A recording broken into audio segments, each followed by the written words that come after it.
बातमी पाहूया। समुद्रातील वादळ सदृश परिस्थितीमुळे रत्नागिरी जिल्ह्यातील शेकडो मासेमारी बोटी हे गेल्या 10 दिवसांपासून बंदरातच आहेत।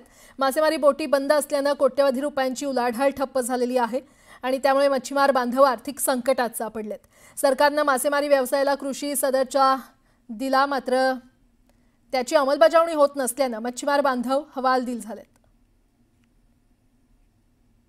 समुद्रातील वादळ सदृश परिस्थितीमुळे कोकणातील हजारो बोटी किनाऱ्यावरती आलेल्या आहेत। वादळाच्या धास्तीमुळे अनेक बोटी किनाऱ्यावरती आलेल्या आहेत। आपण पाहतोय दाभोळ धक्क्यावरती ह्या बोटी किनाऱ्यावरती आपण नांगर टाकून उभ्या असल्याचं पाहतोय। रत्नागिरी जिल्ह्यातल्या दाभोळ असेल किंवा गुहागर असेल किंवा जे बंदर आहेत त्या सगळ्याच बंदरावरती, हरणे बंदर असेल, या सगळ्याच बंदरावरच्या बोटी आता किनाऱ्यावरती आहेत। गेले काही दिवस समुद्रामध्ये कमी दाबाचा पट्टा निर्माण झालाय, वादळ सदृश परिस्थिती निर्माण झालेली आहे। त्यामुळे त्यांना बोटी किनाऱ्यावर घेण्याचे आदेश प्राप्त झालेले आहेत। त्यामुळे सगळ्या बोटी किनाऱ्यावरती आलेल्या आहेत। त्यामुळे मच्छीमारांचं कोट्यवधी रुपयाचं नुकसान होतंय। कोट्यवधी रुपयाची जी उलाढाल आहे ती ठप्प झालेली आहे।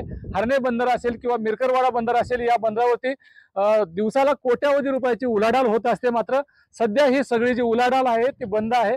मच्छीमार बांधवांवरती उपासमारीची वेळ सुद्धा येण्याची शक्यता निर्माण झालेली आहे, कारण गेले 2 ते 3 वर्ष मच्छीमार बांधवांचं अतोनात नुकसान झालंय।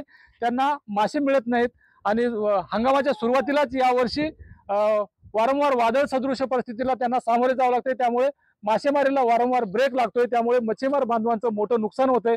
त्यामुळे कुठेतरी मच्छीमार बांधवांना सुद्धा शेतकऱ्याप्रमाणे पॅकेज मिळावं अशा प्रकारची मागणी आता मच्छीमार बांधवांमधून जोर धरते आहे, कारण कृषीचा दर्जा मासेमारीला देण्यात आलेला आहे, मात्र प्रत्यक्षात अंमलबजावणी झालेली नाही। त्यामुळे मच्छीमार बांधवांना एक प्रकारची आशा आहे, जर का शेतकऱ्यांना नुकसान भरपाई मिळते त्याच धर्तीवरती आम्हाला मच्छीमारांना सुद्धा नुकसान भरपाई मिळावी अशा प्रकारची मागणी सुद्धा मच्छीमार बांधवांमधून केली जाते।